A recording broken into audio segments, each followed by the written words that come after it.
because I have no time to wallow in kind of like and pity myself. I just have to get through it. Like my mindset was at the time was kind of like, you know what, God, literally, this is literally what it was. I was like, God, like, I don't know how I'm going to get through this, but I kept saying, but I'm going to get through this. Yeah.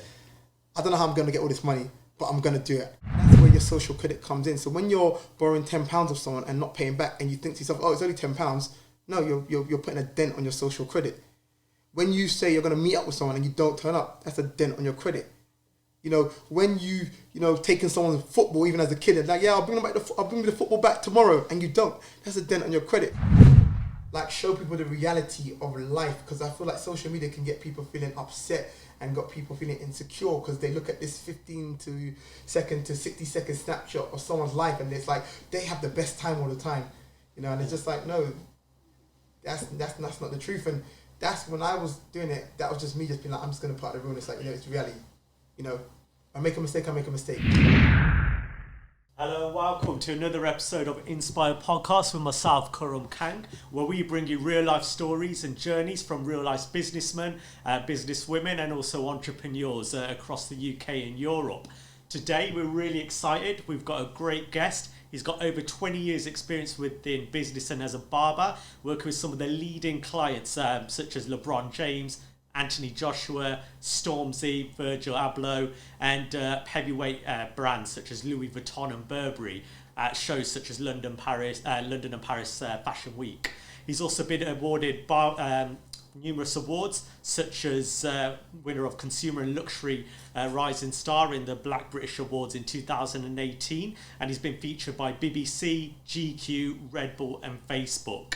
He's recently author of a book called Shaping Up Culture, which gives a great insight into running a successful business for young aspiring entrepreneurs, and he's created schemes such as Fillet, which helps youngsters apply for new jobs, and also an in-shop runner scheme, which helps youngsters and young staff members with their apprenticeship. So it gives me a great pleasure to introduce Mr. Mark Maciver. Thanks, you've done your research. Google makes it easy. How you doing? You good? I'm good, thank you. Thank you for having me on. No, thank you. We're really excited to have you. You know, as mentioned, read your book, seen a lot of the work that you're doing with youths and culture on Instagram as well. So, you know, fits in perfectly with what we're doing here. Appreciate I gave a bit of a background there, but could you give a better insight just for our audience a bit about what you're doing with Slidercuts at the moment and in business? All right, well, you know, you gave a great description. But, well, yes, Slidercuts is a brand, is a business, it's a barbershop. It's so much more even than a barbershop because about 10 years ago when you could say Slidercuts started, when I got the name, because just as a background, Slider was my nickname growing up. Okay. When I was about 13, 14 years old. So when I became a barber, people still call me Slider as my name.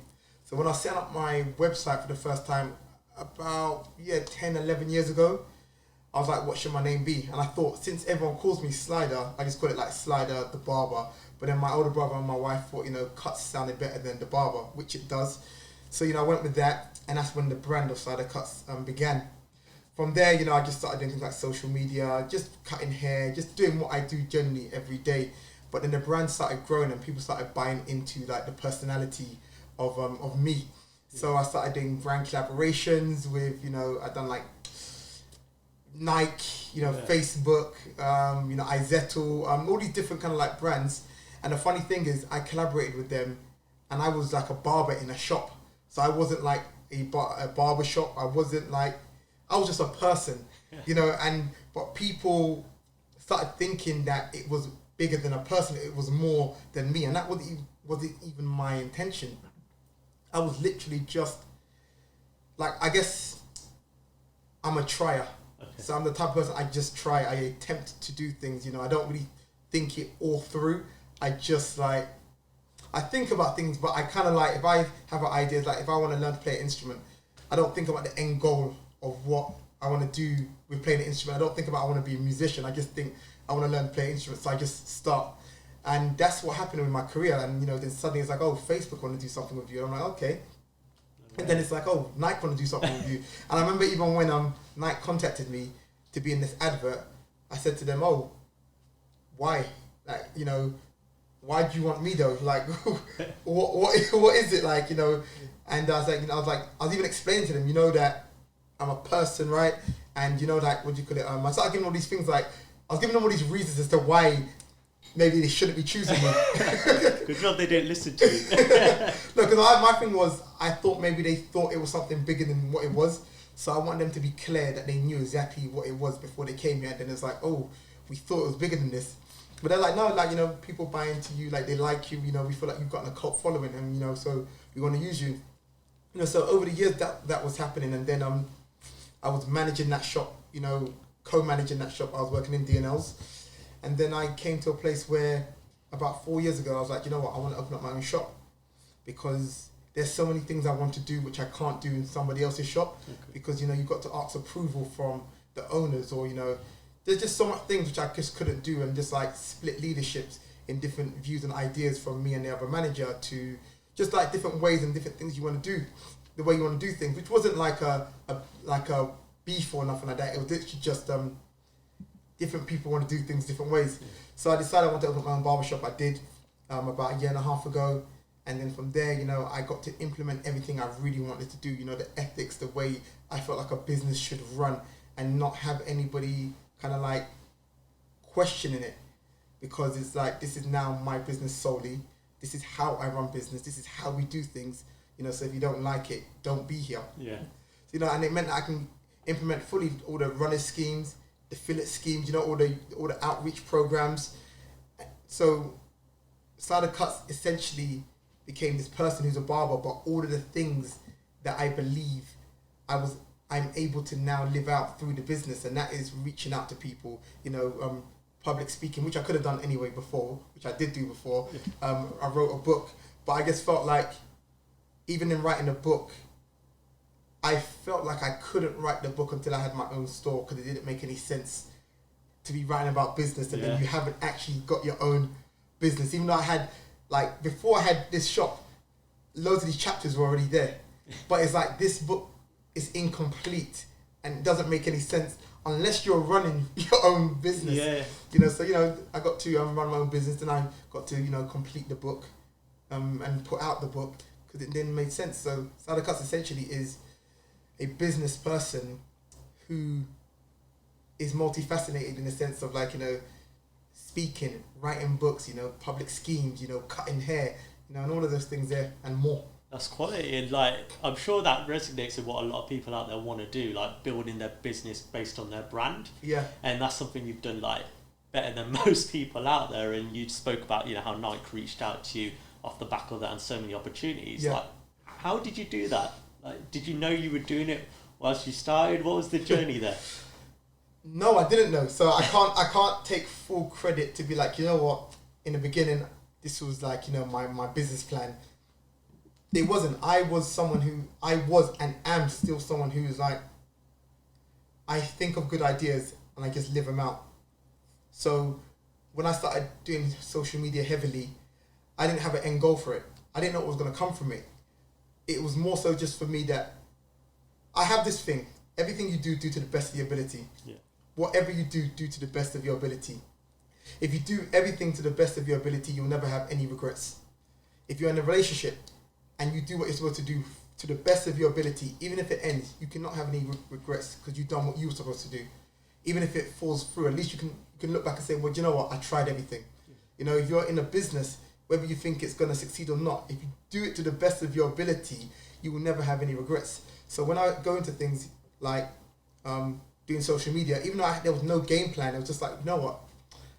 No, there was a game plan. My basic game plan was I wanted to put out 3 to 5 pictures of my haircuts every day, so that people could see that I was consistent with what I was doing. Okay. And, you know, and that was all it was. I wanted people to view what I did and show them that, listen, I'm a barber and I felt like I was a good barber and this is what I do. It's easy to put out your best haircut, like 1 picture a week. But I was like, you know what? I'm putting out 3 to 5 a day. So even though these might not be the best haircuts ever, at least you can see the consistency. And that was what I was doing. Then as social media started growing, and it's like, okay, now you can do videos. I was like, okay, you know, so I started putting out, you know, haircut videos. And I remember at the time also, I hired a videographer, And I probably was one of the first people, and this is not like me saying, oh, I'm the first person to do this, but I was one of the first people in the UK, definitely, who started doing like barber videos. And I was paying a videographer to, you know, come film and do like 15-second videos. And that really resonated with people and really kind of like blew up to some degree. And people were like really buying into it. But I still had no end goal. I was just doing it. So if you ask me, why were you paying this videographer, you know, hundreds and hundreds and hundreds of pounds every month? What was the goal? What were you trying to get out of it? And you know what? I don't know. Yeah. I was just like, you know, I had this idea where I thought I want to put out all this information. So I cared more about the thing I was doing more than what I was getting back from it. I was like, you know, I want to put out these good videos and good quality videos, and I got all these things I want to say, and I want to put it out in a really neat way. And I just did it. I didn't even think, you know, what was, you know, what do you want back from it? Yeah. You know, so I was just doing it, and what I did essentially was I built a brand. So I built a brand before I built a business. That's smart. You know, but it wasn't planned that way. But I built, and when I say obviously a brand is your business, but in a sense of I was branding heavily before I even had the idea and the scope of what the business was going to be. Yeah. You know, and it worked well because it meant that when I was like opening up this shop, I didn't have to kind of build up. It was kind of like, you know, I had barbers that wanted to come here.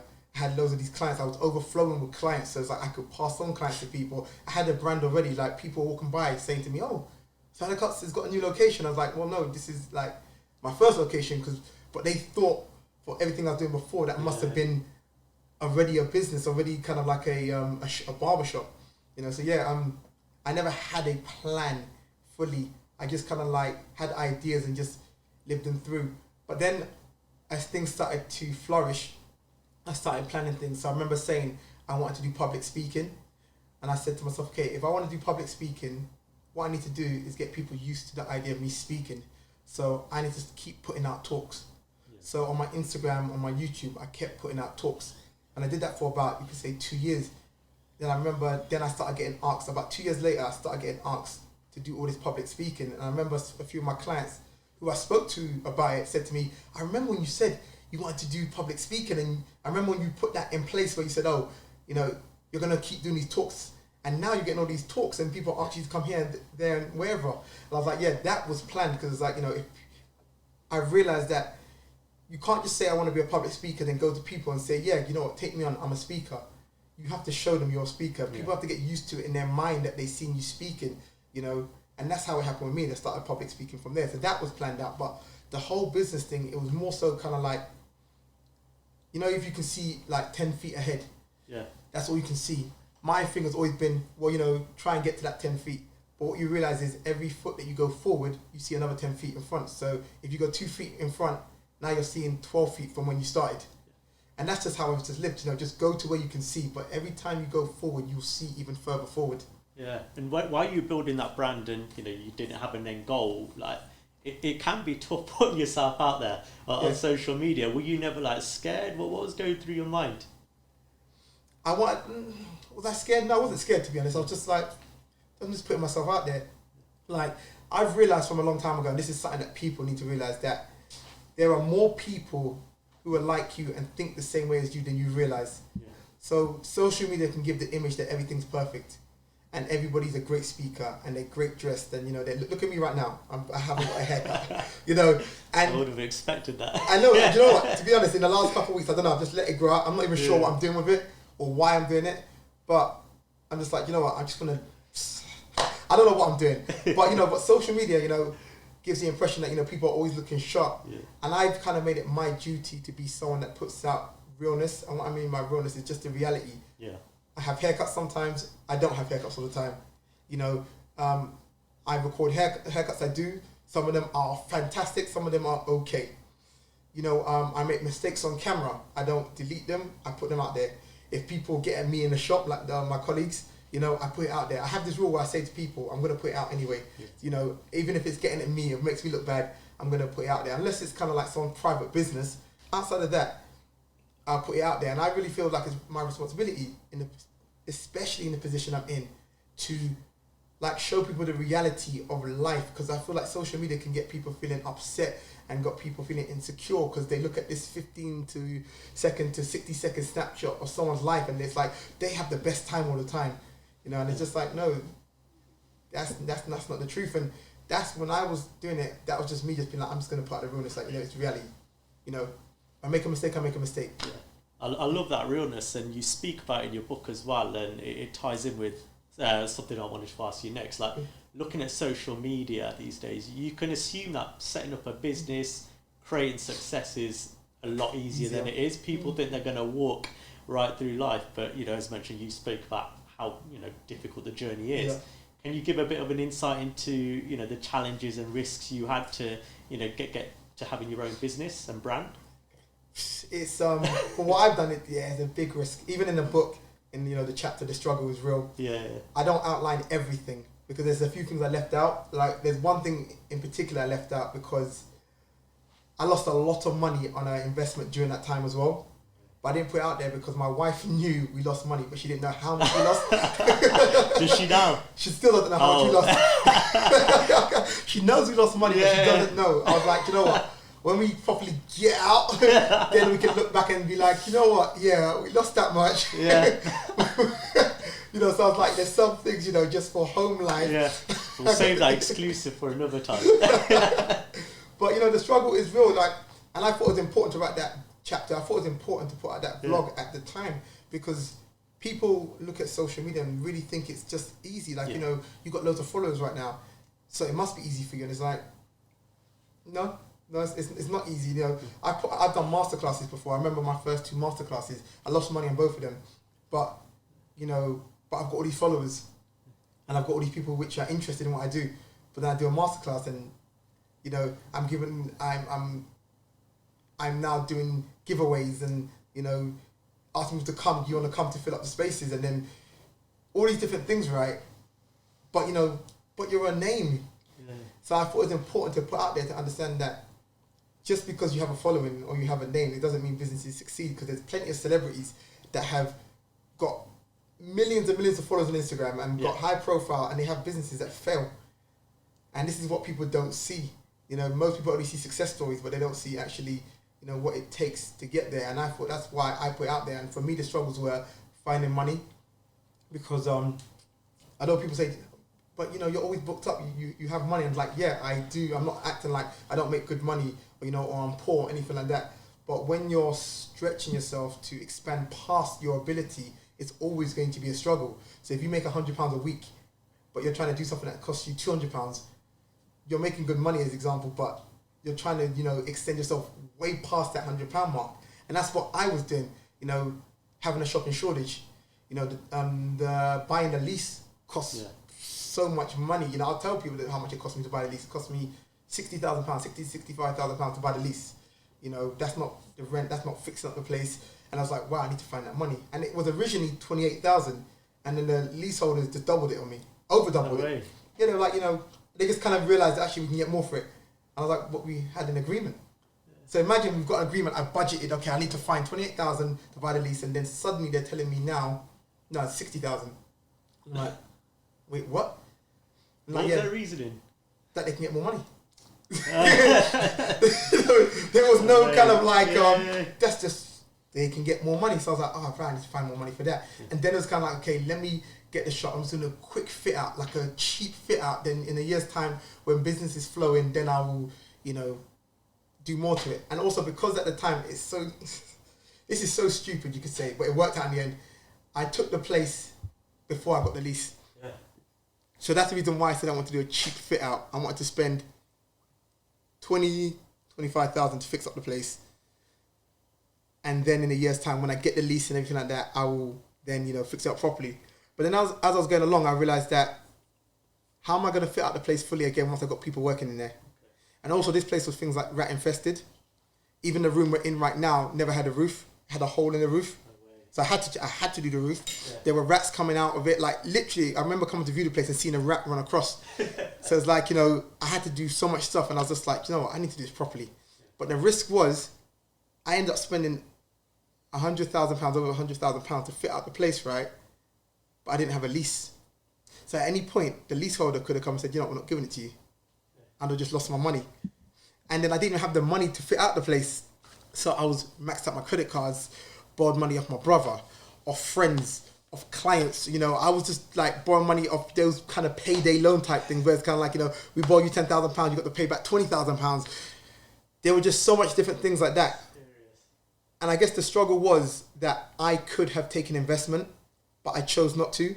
And the reason why I chose not to is because I knew that once the business was open, the value of my business went up. Yeah.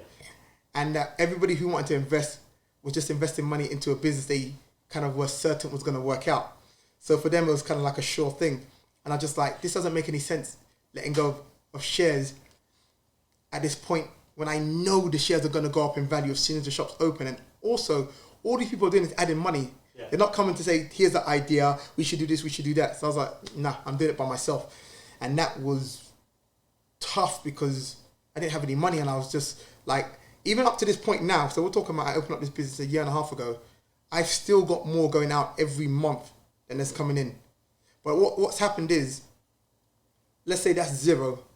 So, you know, a year and a half ago, you know, let's say, you know, I'll tell real figures. Let's say, I can't actually remember the figures, but let's say that's zero, right? And I've got going out £10,000 every month as example, but then coming in is £3,000. So I'm there. But then as time's gone on, it's kind of like, okay, cool. Now I've got, you know, £6,000 coming in. Now I've got £8,000 coming in. But it's like, but I'm still below zero. So I've still got more going out every month than there's coming in. So I'm in a place now where, and these are, I'm just making up figures. And I'm in a place now where it's kind of like, I can see the light at the end of the tunnel. Yeah. You know, I'm in the best position I've been in last 2.5, 3 years actually.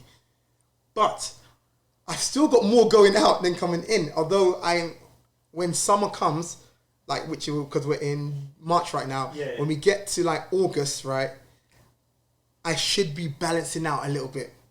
Like I won't be still making money, but I should be in a place where it's like, okay, now we're around that zero mark. You know, so that's where I'm at. And these are the struggles which people don't see. Like I've got this quote unquote successful business that, you know, that's doing well, and it is. I've got like 9-10 barbers. You know, they're all making money. You know, the business in itself actually covers itself. The issue is that it doesn't fully cover the debts that I incurred opening up the place. So if we take away the debts, the business is great. Yeah. It's just those debts are still there. You know, I still borrowed, you know, over 100,000, 200, 300,000. I remember when I opened up the place, I was like, I owe about £300,000.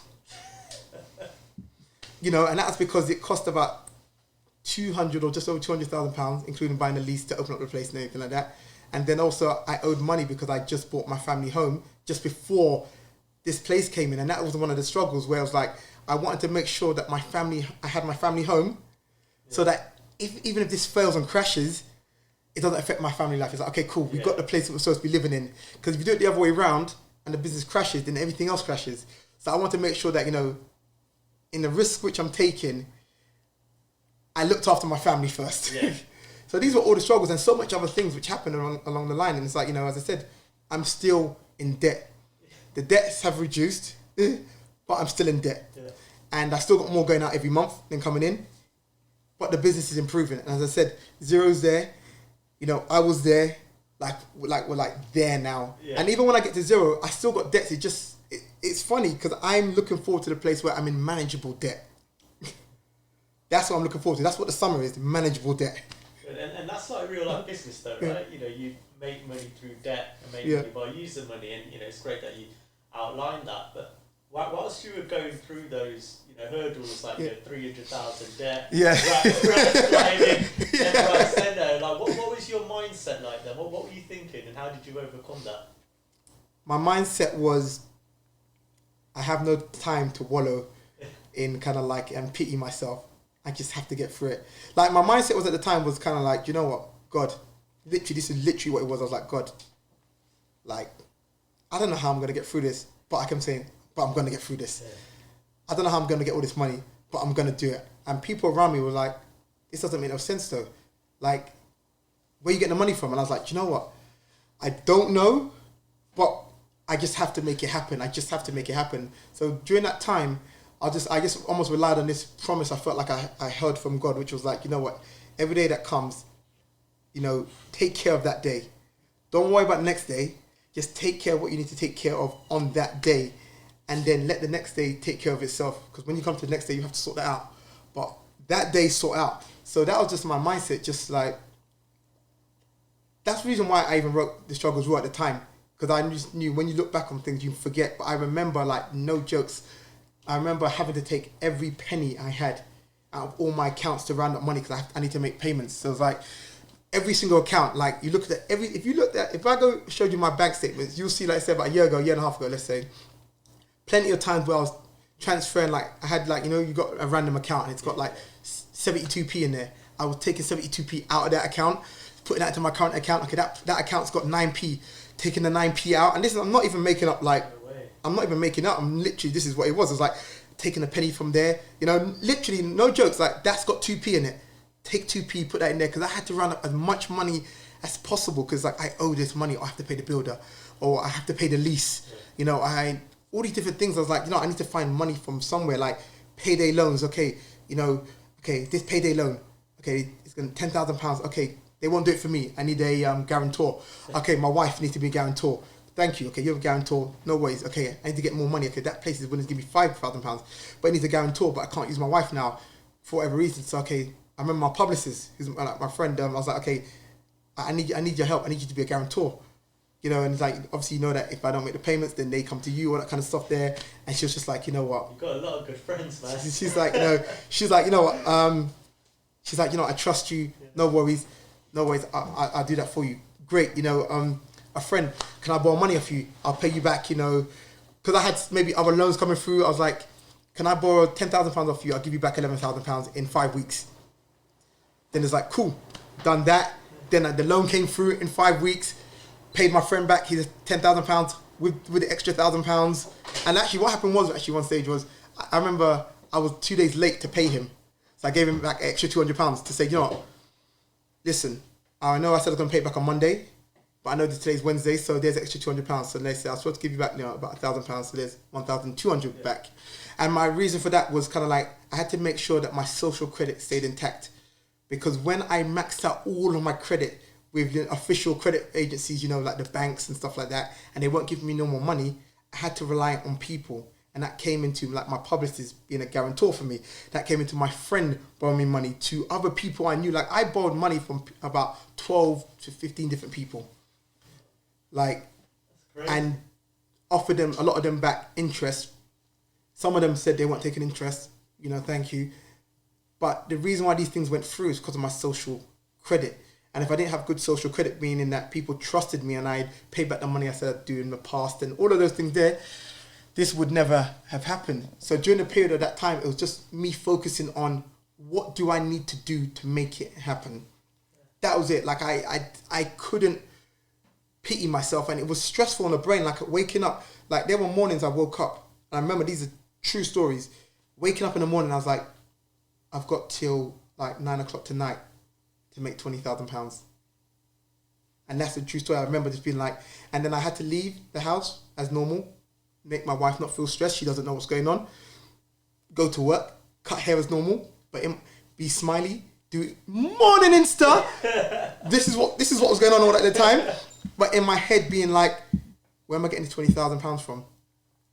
And I was just like, okay, I just need to think about everything, all my resources, people, online, and just like Googling quick loans, you know, loans that pay out on the day, you know, all these different things. It's like high interest, and just being like focusing on the solution. What can you do? So during the time, my mindset was just set on what do I need to do to make it happen? Yeah. That's all I could think about. There's no time to think about pitying yourself or the stress you're going through or if it goes wrong. The only thing you can think about, the only thing I could think about is what needs to be done to make it happen. And you talked about social credit there, which is another part of your book. Yeah. Can you tell the audience a bit about social credit and the importance of that? Yeah, social credit is so important. Like, it's almost as important as your official credit score, because your social credit basically is something which I made up, which is to do with your credit among your peers and your you know, the friends of your peers and your peers' peers. And it's just about, if your friends or your, you know, people who know of you or know you were to give you a credit ranking, saying, you know, is he or is she trustworthy? You know, does she pay money back? Does he pay money back? You know, does he stick to his word? If she says she's going to meet you, does she meet you? All of those things there, let's say on a scale of 1 to 10, where do you think you'd be ranked? And if you've got a low score, you need to say to yourself, it's important that you actually make that right, because this score among your peers is important, because you're going to need your friends or your friends of your friends at some point. I borrowed money of people. I remember one point, a client of mine, so not a friend, a client of mine was vouching for me with a friend of his to borrow money to me. And the reason why is because he said that he knew and trusted that I would pay the money back. And that's where your social credit comes in. So when you're borrowing £10 of someone and not paying back, and you think to yourself, oh, it's only £10, no, you're putting a dent on your social credit. When you say you're going to meet up with someone and you don't turn up, that's a dent on your credit. You know, when you taking someone's football, even as a kid, and like, yeah, I'll bring the football back tomorrow, and you don't, that's a dent on your credit. Because when people look at you and they say, and they think of you and they say, what do you think of that person?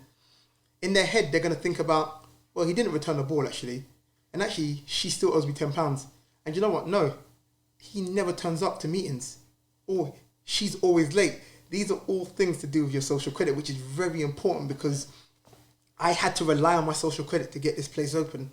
And if it wasn't for my social credit, this place would not be open. So I think it's really important that people understand that from a very young age, that your social credit is important. And what your peers think of you and what they say about you is important. And another thing which I outlined in the book is, you can do 10 amazing things, and it only takes one thing for them to forget the 10 things. So people remember the bad things more than they remember the good things, which isn't always, you could say, quote unquote, right, but it's just the reality of life. And that's what even Shaping Up Culture, the book, was all about. Like, giving people the reality of life, because you find people in this place where it's like, that's not fair. And it's like, well, it doesn't have to be fair. It's just life. You know, you say, you know, you go into a job interview and you're like, well, they shouldn't judge me by my image. You're correct. They shouldn't judge you by your image. But people do. And so, and Shaping Up Culture was just about saying, well, this doesn't mean it's right, but this is what people do. So how are you going to combat that?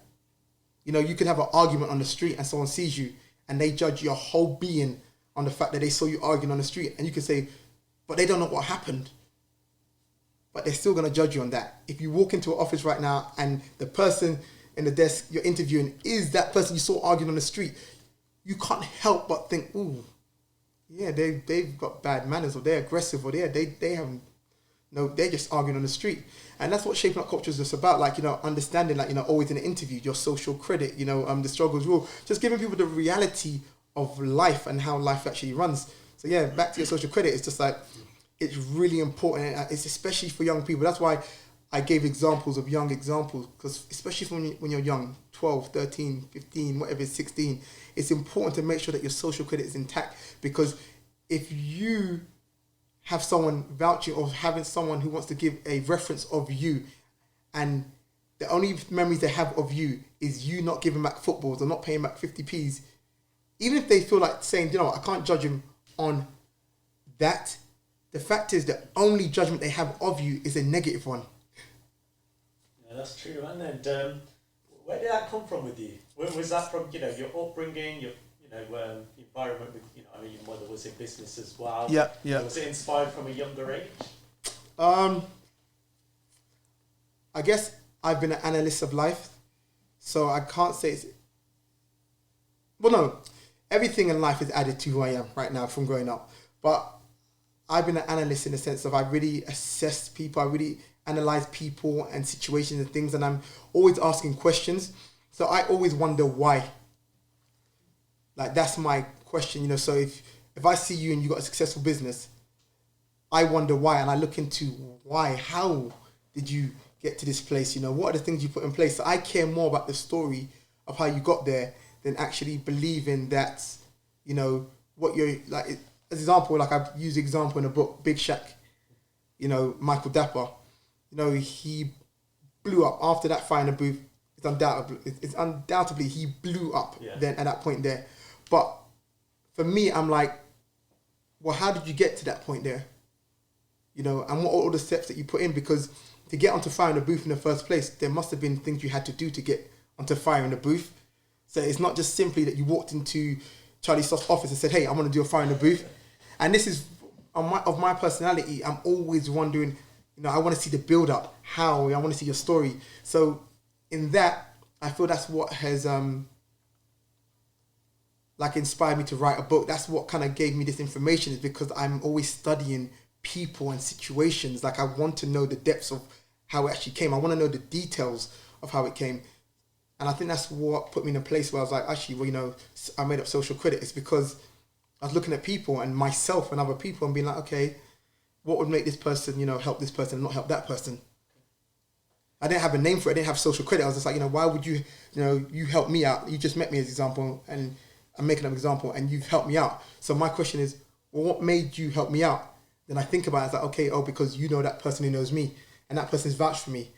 Or you see me online and you think I'm trustworthy, or you've heard that I actually pay things back. So that's the reason why you help me. So I'm studying and basically assessing all these different things. And then it's kind of like, then I put a title to it. Oh, that's social credit. And off the back of that, you know, you work with a lot of successful people, a lot of your clients. Yeah.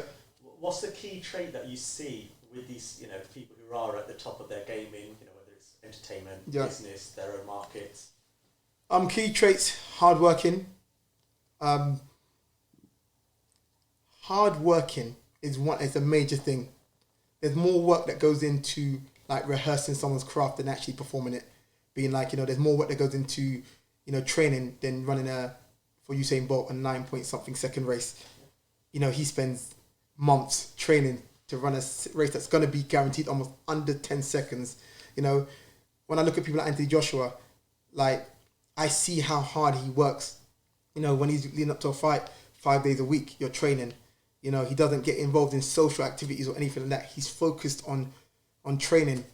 You know, even the musicians, which I know, like some of the musicians I know, like example, let's say Tiny Temper, like especially when he's touring, like he's got a personal trainer, and he just knows that being on stage, especially with the way he performs, is energetic.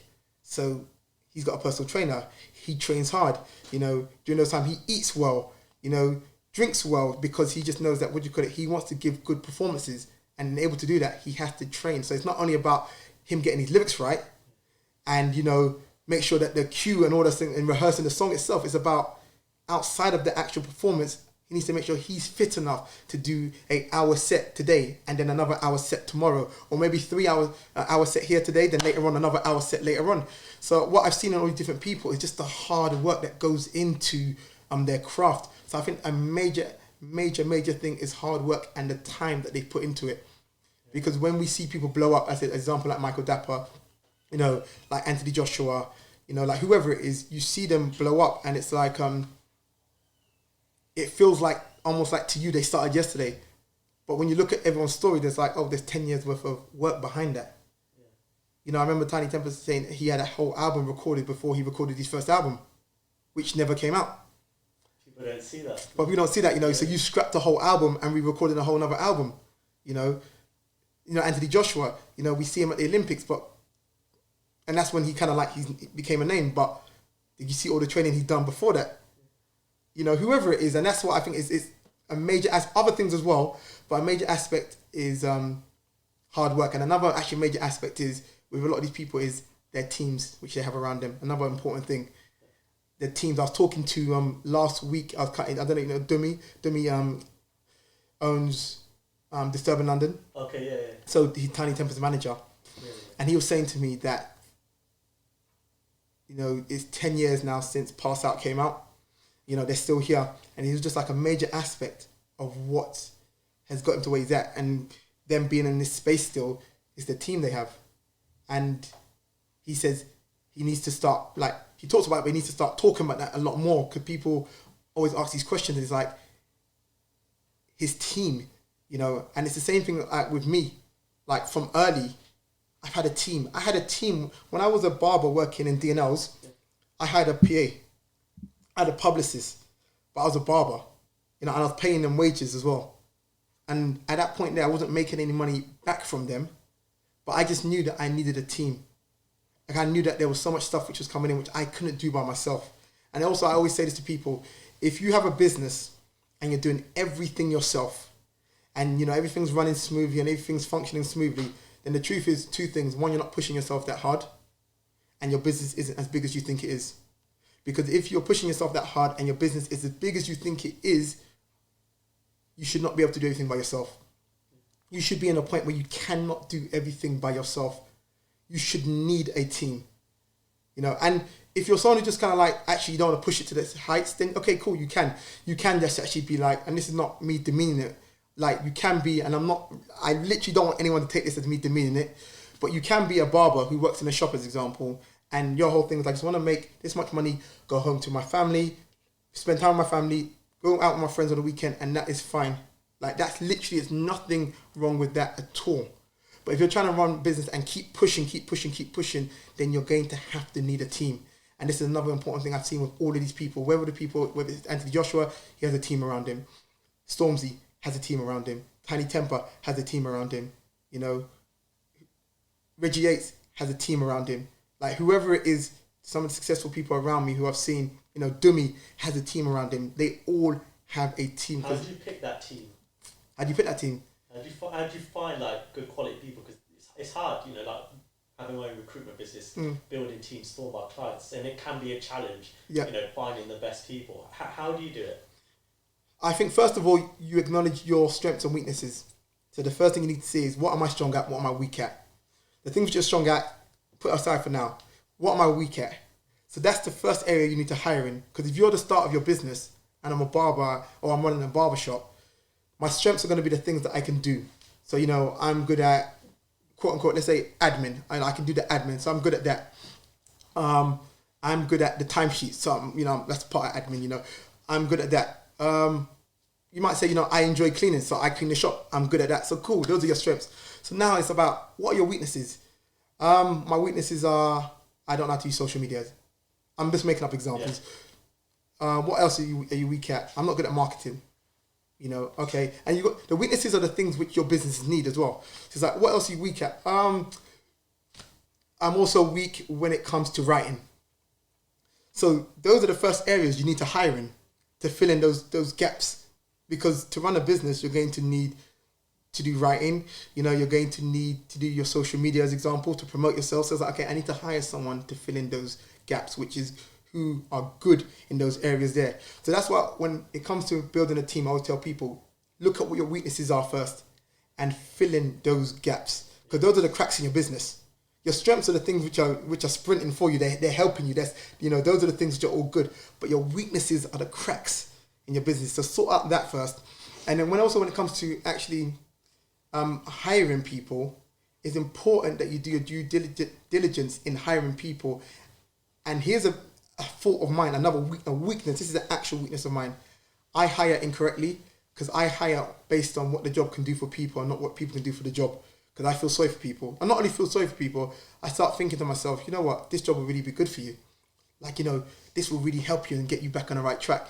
And there's a place for that, you know, that kind of like social enterprise type thing. Yeah. There's a place for that. But when you're building a business that needs to flourish, you first need to get the business to a place where it's working, and then you can start giving back. You know, there's no point of trying to give back when you're not even in a stable place. You know, it's kind of like you jumping into sinking sand and saying, I'm trying to pull you out, but you're on the same ground as them. You know, you're both falling. Yeah. So what you need to do is get yourself on solid ground and then pull someone up.